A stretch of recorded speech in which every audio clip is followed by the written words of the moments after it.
समान परास के लिए दो प्रक्षेप्य कोण। तो पहला क्या है, एक ही क्षैतिज परास के लिए, एक ही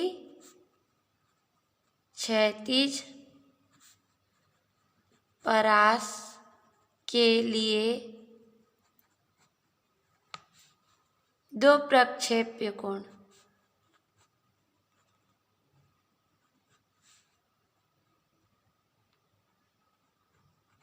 दो प्रक्षेप्य कोण होते हैं। एक ही परास के लिए दो प्रक्षेप्य कोण होते हैं। कैसे होते हैं? जब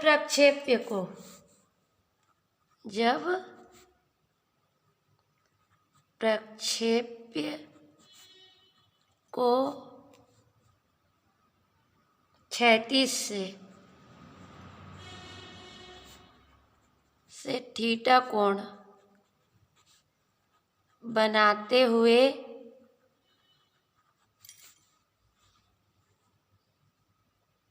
प्रक्षेपित करते हैं, प्रक्षेपित करते हैं, तो प्रक्षेप्य द्वारा प्राप्त क्षैतिज परास क्या होता है? प्रक्षेप्य द्वारा प्राप्त क्षैतिज परास R1 दो होते हैं, इसलिए हम R1 लिए। क्षैतिज परास R1 U square sine 2 theta by small g। इसे मान लिए हम इक्वेशन नंबर 1। ठीक है। अब यदि प्रक्षेप्य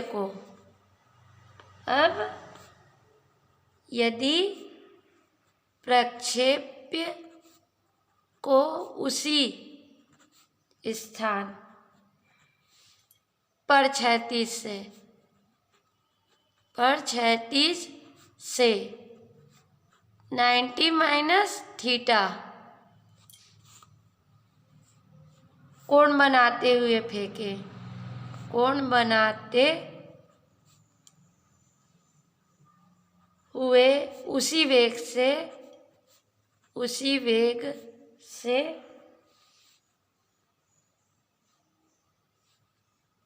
प्रक्षेपित किया जाए तो प्रक्षेप्य द्वारा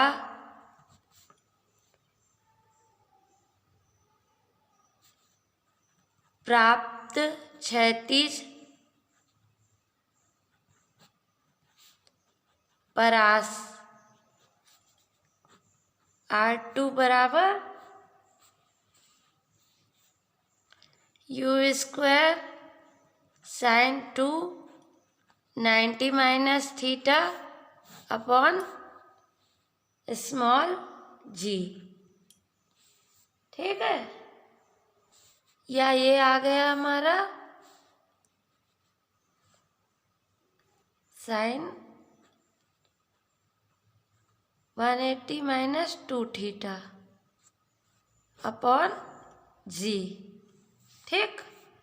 तो इसे हम लिख साइन 180 डिग्री माइनस 2 थीटा बराबर होता है U स्क्वायर साइन 2 थीटा। ठीक है, अपॉन g। तो ये आ गया इक्वेशन नंबर 2। इसलिए इक्वेशन 1 और इक्वेशन 2 से R1 बराबर R2। ठीक है। इस प्रकार हम कह सकते हैं कि प्रक्षेप्य को यदि इस प्रकार हम कह सकते हैं कि प्रक्षेप्य को 36 से थीटा कोण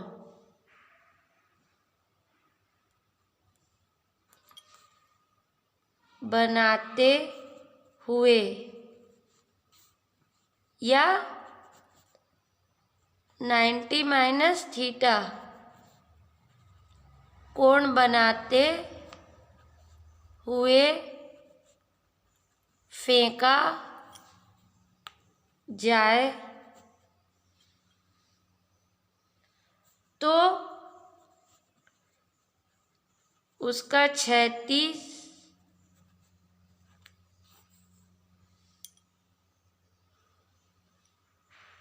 परास का मान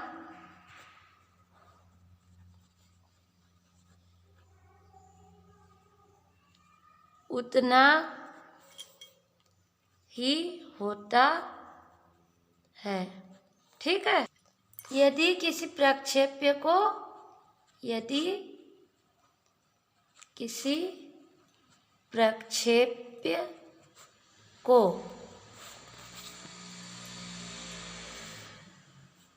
क्षैतिज दिशा से 90 माइनस थीटा कोण बनाते हुए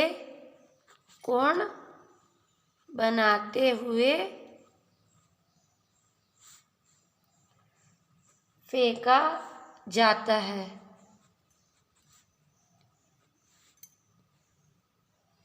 तो ऊर्ध्वाधर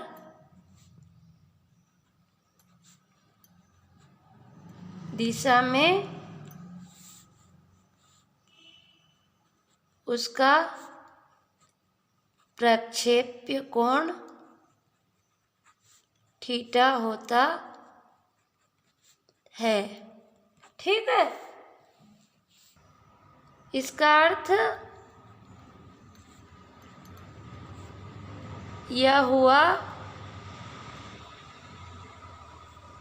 कि क्षैतिज परास का मान उतना ही होगा जितना चाहे क्षैतिज दिशा से थीटा कोण बनाते या ऊर्ध्वाधर दिशा से 90 माइनस थीटा कोण बनाते हुए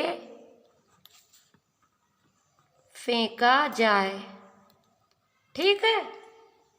सेम होगा, है ना। जैसे कि बताती हूँ मैं आपको।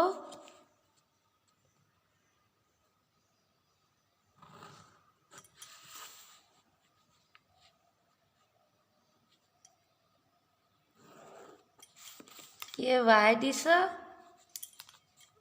y अक्ष और ये x अक्ष है अपना। ये मूल बिंदु 0 है। अब यहाँ से किसी प्रक्षेप्य को 30 के एंगल पे अपन फेंक रहे हैं। ठीक है।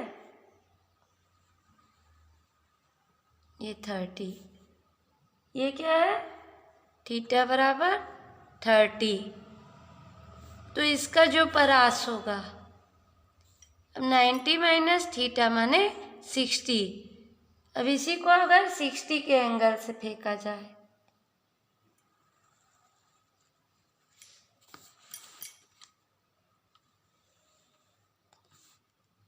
इसको अगर 60 के एंगल से फेंकते हैं, थीटा बराबर 60, तो भी इसे आप सुधार के बना लीजिएगा। 60 के एंगल पे फेंकते हैं तो भी उसका जो परास होगा वो सेम होगा। मतलब थीटा माने 30 और 60 किस लिए, 90 माइनस थीटा के लिए। तो ये दोनों का परास क्या होगा, सेम होगा। इसी प्रकार अपन 40 से फेंके, है ना। तो 40 माइनस थीटा 50, तो जो ये 50 से फेंकेंगे उसका भी परास सेम होगा। थीटा बराबर 40 डिग्री और थीटा बराबर 50 डिग्री। ठीक है, तो हम क्या कर सकते हैं कि यदि थीटा से फेंके या 90 माइनस थीटा से फेंके, 36 परास का मान सेम प्राप्त होगा, है ना। अब नोट, अब किसी समय पर प्रक्षेप्य का वेग ऊर्ध्वाधर गति के लिए, ऊर्ध्वाधर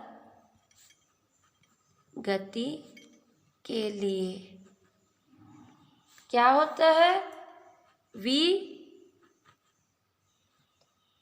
y बराबर u y plus a y t, है ना, बराबर u y माने u साइन थीटा माइनस ए वाई गुरुत्वीय त्वरण लग रहा है इसलिए जी टी।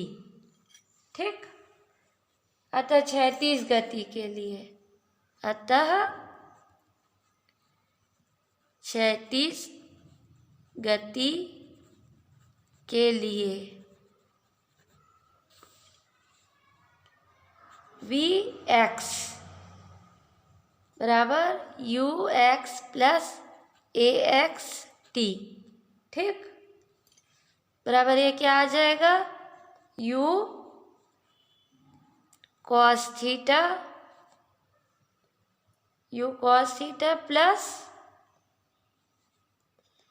ए एक्स त्वरण 0 होता है ना, इंटू टी बराबर u cos theta v x बराबर, है ना। इसलिए किसी क्षण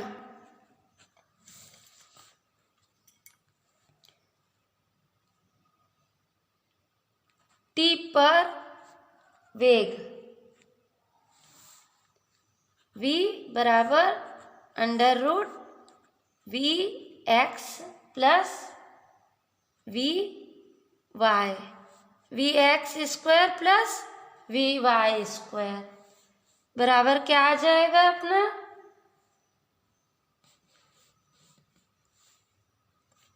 बराबर ये आ जाएगा अपना u cos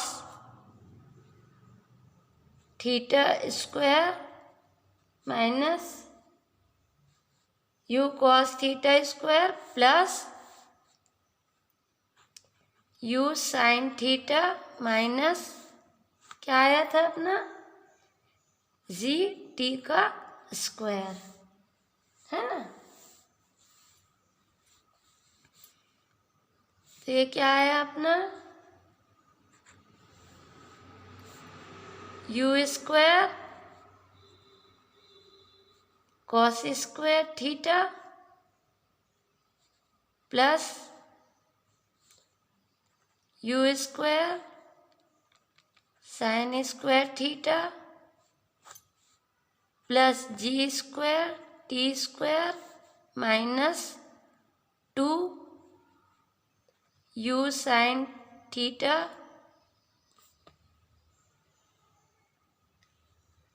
into g t, है ना, बराबर क्या होगा, यू कॉमन निकल गया और ये 1 हो गया,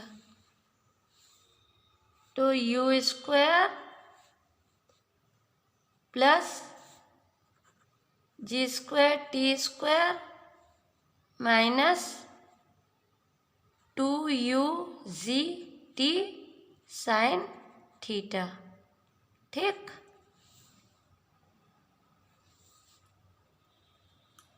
यदि किसी क्षण v यदि किसी क्षण v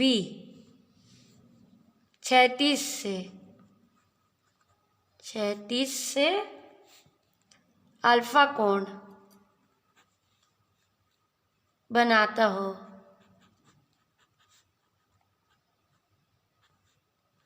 तो tan अल्फा बराबर v y by v x बराबर u sine theta minus g t upon u cos theta बराबर tan theta minus g t upon u cos theta. ठीक। और अल्फा बराबर tan inverse tan theta minus g t upon u cos theta. अब किसी भी वस्तु को second किसी भी वस्तु को दिया गया क्षैतिज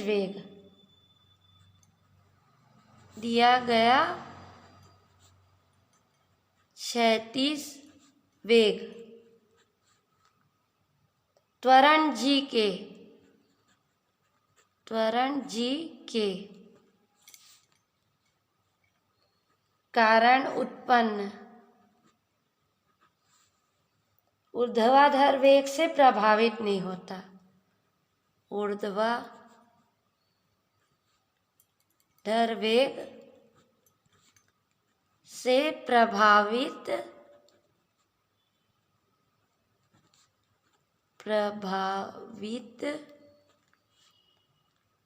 नहीं होता।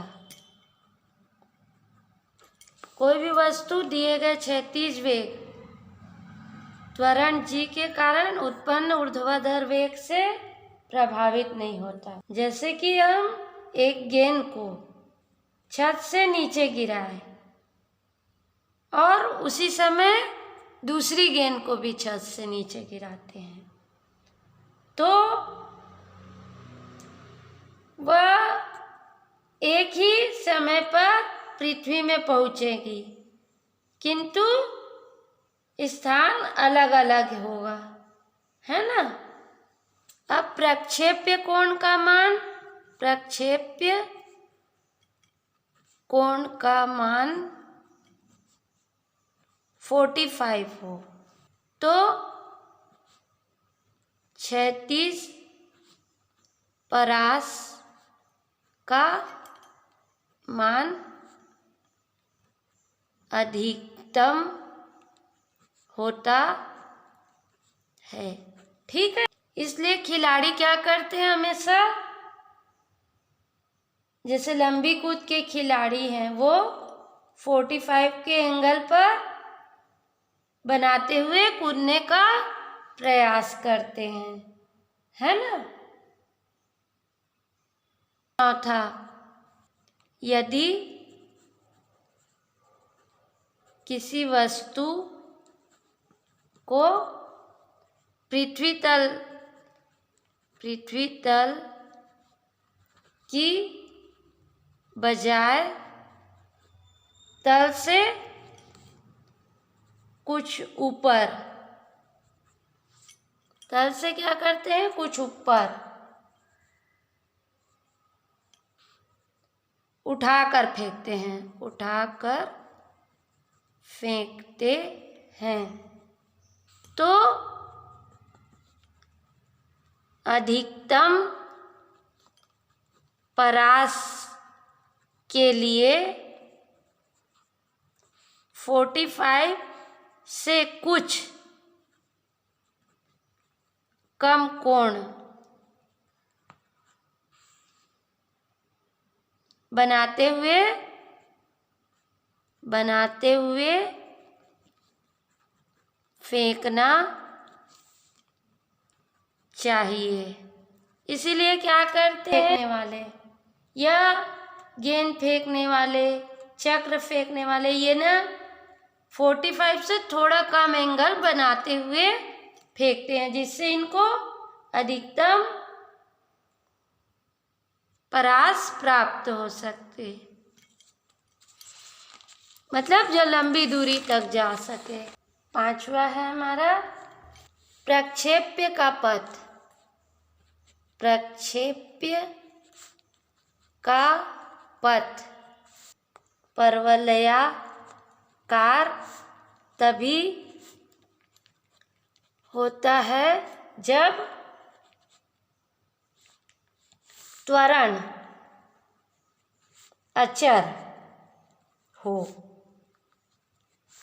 तथा प्रक्षेप्य के वेग की दिशा, प्रक्षेप्य के वेग की दिशा त्वरण की दिशा से भिन्न हो, त्वरण की दिशा से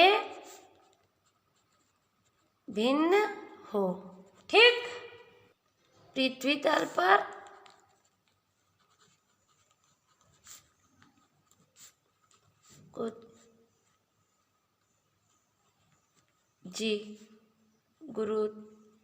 गुरुत्वाकर्षण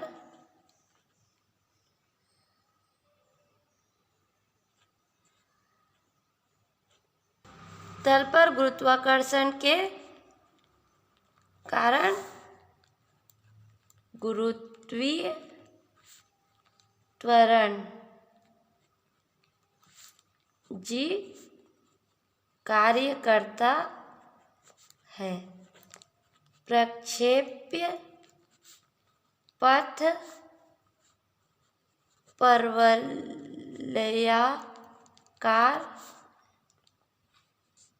निम्न परिस्थितियों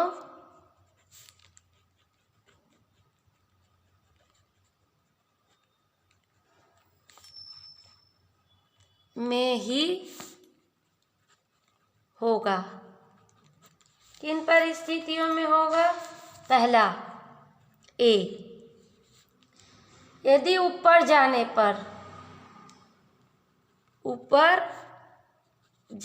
पर जी का मान घटने लगता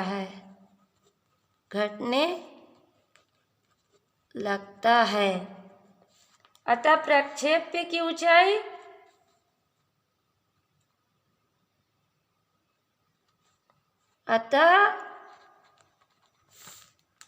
प्रक्षेप्य अधिक ऊंचाई तक न जाए।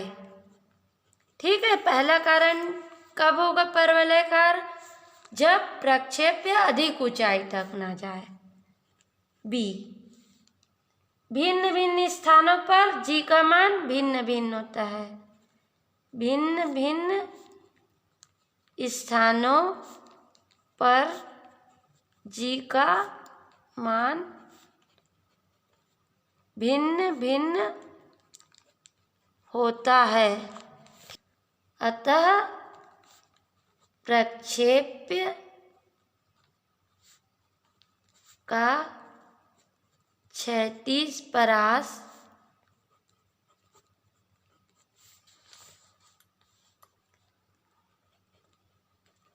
अधिक न हो, है ना। जैसे तोप से छूटा हुआ गोला का मार्ग जो होता है वो परवलयाकार होता है, किंतु मिसाइल से छूटे हुए गोलों का मार्ग परवलयाकार नहीं होता, है ना। सी, प्रक्षेप्य का प्रारंभिक वेग अधिक ना हो, अधिक ना हो, अन्यथा वायु का घर्षण नगण्य होगा, वायु का घर्षण नगण्य नहीं होगा, वायु का घर्षण क्या होगा, नगण्य नहीं होगा यदि प्रक्षेप्य जो फेंके जाने वाली वस्तु है उसका वेग यदि अधिक होगा, तो भी यह परवलयकार नहीं होगा।